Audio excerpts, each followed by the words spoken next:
సరే, big boss Telugu 9 finale గురించి మనం తెలుసుకోవాల్సిన కొన్ని ముఖ్యమైన విషయాలు చూద్దాం.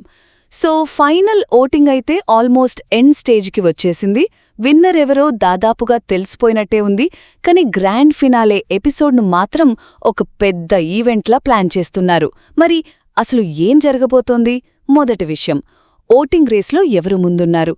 ఇక్కడైతే కళ్యాణ్ అందరికంటే చాలా ముందున్నాడు. తనుజ గట్టిగానే ట్రై చేస్తోంది, కానీ కళ్యాణ్ని దాటటం కొంచెం కష్టమే అనిపిస్తోంది. ఇక డెమాన్, పవన్, ఇమాన్యుయల్కి కూడా లాస్ట్ మినిట్లో ఓటింగ్ పెరిగింది. కానీ అసలు ట్విస్ట్ ఏంటంటే ఈ మిస్డ్ కాల్ ఓట్లు. అవి ఎటు మొగ్గుతాయో ఎవరికీ తెలీదు కదా. సో అదే ఏదైనా మ్యాజిక్ చేస్తుందేమో చూడాలి.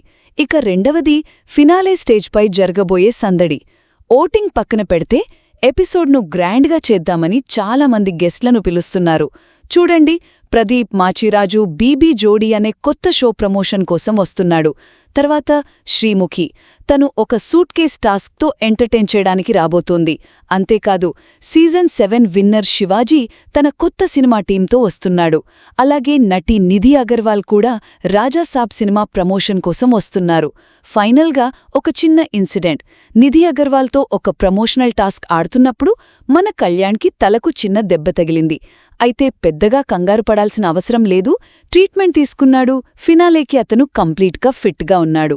సో ఫైనల్గా చూస్తే కళ్యాణ్ గెలుపు ఆల్మోస్ట్ కన్ఫర్మ్ అనే అనిపిస్తోంది. కానీ ఫైనల్ ఎపిసోడ్ మాత్రం గెస్టులు, టాస్కులు, సర్ప్రైజులతో ఒక పక్కా ఎంటర్టైన్మెంట్ ప్యాకేజ్లా ఉండబోతోంది.